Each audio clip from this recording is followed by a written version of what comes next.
So ayan na. Dito natin to na practice, no? Pangalawang araw to, no? O pangalawang bisis na ito sa pag-practice natin para sa ating preparation, kasi magiging imaw na o mamaw na ang smaw. Okay? So hindi ko alam kung ano yung mga wheel materials na titirahin o weldingin. Pero yan, stretching na muna tayo, practice tayo sa ating mga posisyon. At yan, kung nakita nyo, yung posisyon ko ay naka-support yung kaliwang kamay ko sa aking kanang kamay sa paghinang, kasi komportable ko niyan.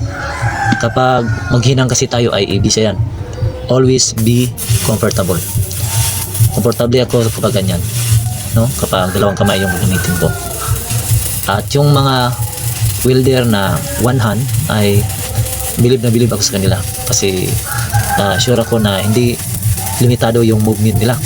Hindi katulad yung sa akin na dalawang kamay ay limitado yung aking galaw, at minsan ay parang may resistant, no, sa aking paggalaw sa aking kanang kamay dahil sa may suporta nga ito. Kaya nga saludo ako sa mga welder na mag one hand lang, okay?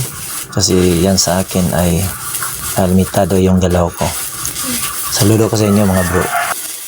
At yan, bago tayo magtayin ay ating i-grind muna. So sa alas 6 na naman akong simula, patungo ito sa alas 3, no? Alas 3 hanggang alas 12. Yan. So tayin na naman tayo, nag-grind na naman tayo dyan. Okay? So, tayin.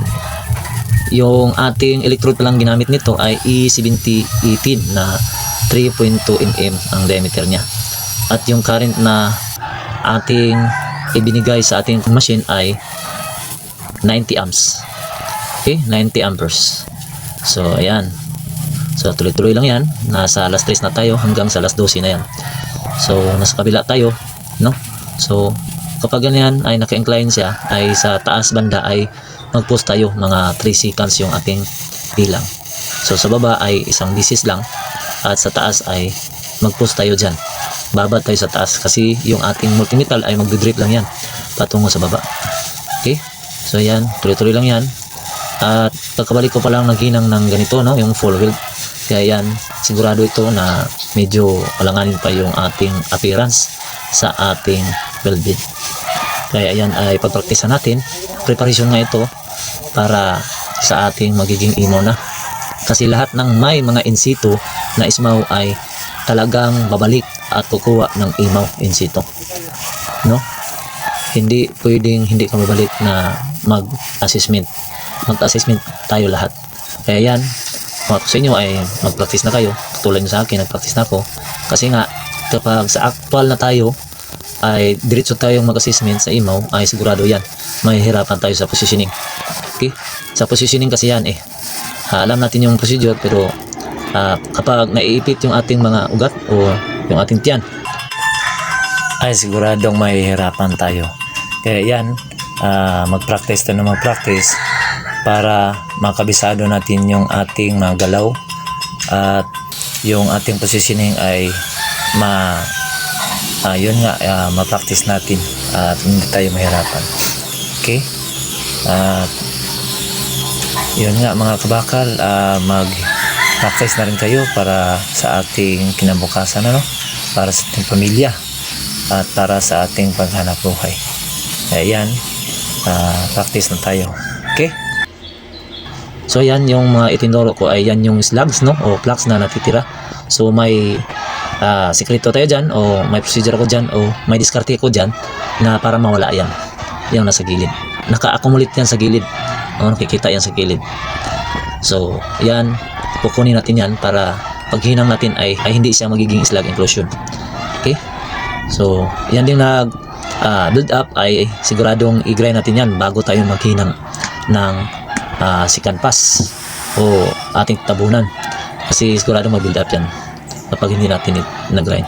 Pangit yung ating hinang, ano, maraming mga porosities at maraming mga slugs. So kailangan talaga ng practice na practice, para practice makes perfect. Okay? So yan, ginamit ko niyan ay yung cutting disc, at pinadaanan ko lang yung ating may natirang dumikit na flux or coating. Okay? Yan, pinadaanan ko lang yan. Huwag na natin din, para hindi siya lulubog. Yun lang tirahin natin ng yung tax. Yan ang aking diskarte.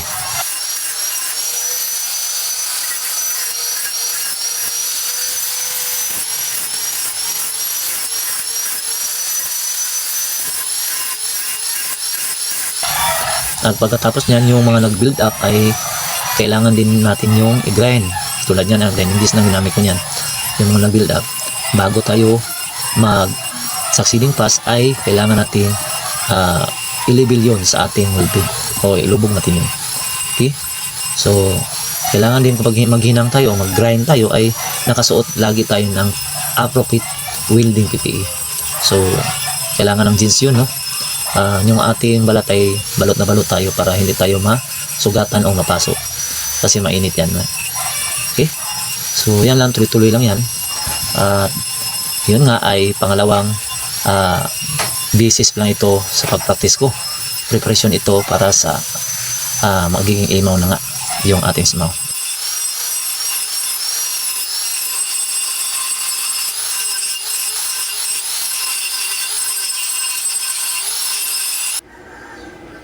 So yan, simula tayo naman sa baba, sa alas 6. Okay? At yan yung ating bali, tinabunan natin yung unang pasada natin sa ating filling pass, no? Tinabunan natin. At pagkatapos niyan, kung makita nyo rin, no? Yung ating wheel bed ay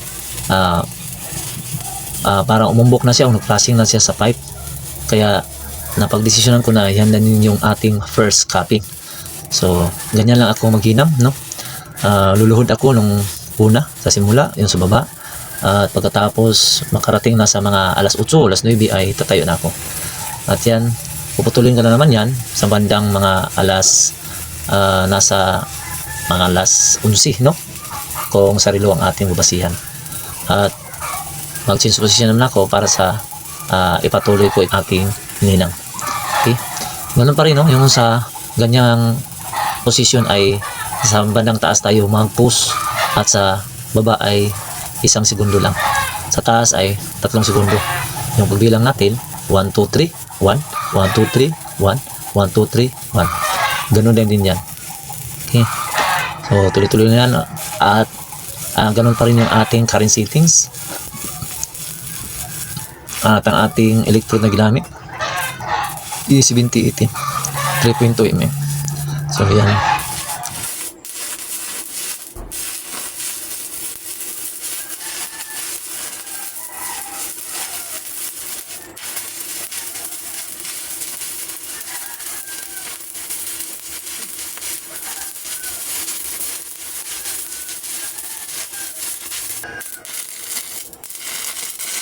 At yan, kung nakikita nyo ay may nilagay ako na parang sandalan, yung vice grip, no? Kasi nga mas komportable ako kapag yung aking kaliwang kamay ay nakasuporta sa aking kanang kamay. Okay? So, ganyan ako maghinang. Depende yan sa atin, ano? Mas believe nga ako sa mga welder na mga singgulhan. Kasi nga, mahirap kontrolin yun. Kasi nga, ayun single lang. Kapag ganyan kanyang dalawang kamay ang ginamit natin ay nakonkontrol natin ang ating galaw na ating kamay. Pero nga, limitado yung ating galaw. Kasi nga na parang may resistance siya. Okay? So, nasa bandang taas na tayo. Yan. Yan sa taas, 1, 2, 3, 1, 1, 2, 3, 1, 1, 2, 3, 1, 1, 2, 3, 1. So, ganun lang. Itayin na natin yan dyan sa unang capping natin sa kabila. So, i-rotate lang natin yan, ano? At kung pwede po, no, paki-like at share at subscribe yung ating YouTube channel at click yung lahat ng notification bell para ma-notify po kayo sa mga susunod po pang mga videos. Okay? Para makita-kita pa tayo sa muli.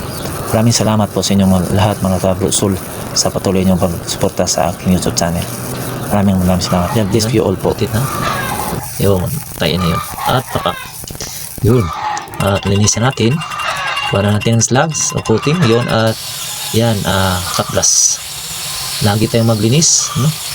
Pagkatapos natin maghinang. At siyempre ay planigin muna natin ang ating weld bed o ang ating weld materials bago natin sundan ng ating paghinang. yan ay kung nakita nyo ay diretso na ako, pero nakat ko yan na nagpalamig muna ako niyan. Okay, so yan na yung ating final capping. Okay, so yan E7018 pa rin, 3.2 mm diameter, at nasa 100 amperes na tayo yung ating current settings. Okay, so yun nga ay ang advice ko sa inyo ay mag-access na rin kayo kung sino yung mga welder dyan na may in situ na sa SMAW, ay kailangan nating mag-assessment ulit. Kaya mag-practice na tayo mga kabro, mga kabakal.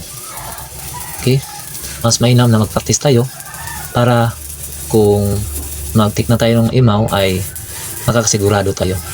Ang pagkaalam ko kasi ay next year na yun, at pagkaalam ko ay mayroon na din yung training regulation, kaya yan sigurado na yun na mag-migrate na talaga yung SMAW into imaw. Okay, so ganyan lang.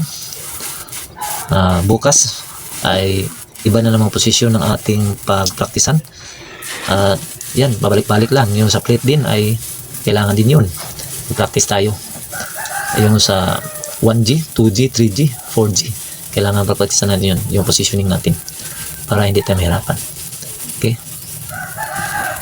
at yan yung ating huling pasada sa ating 6G welding na practice.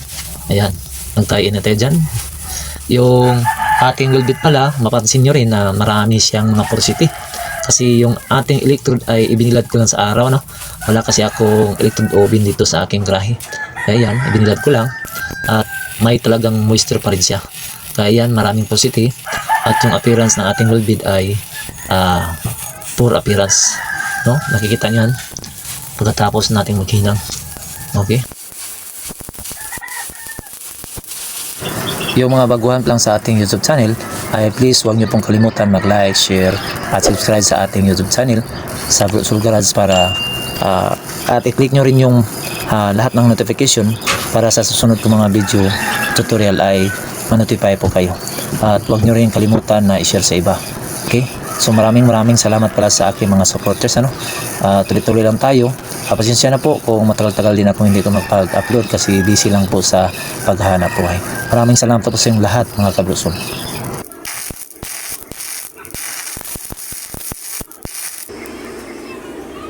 Yan, kinuha ko na ng mga coating.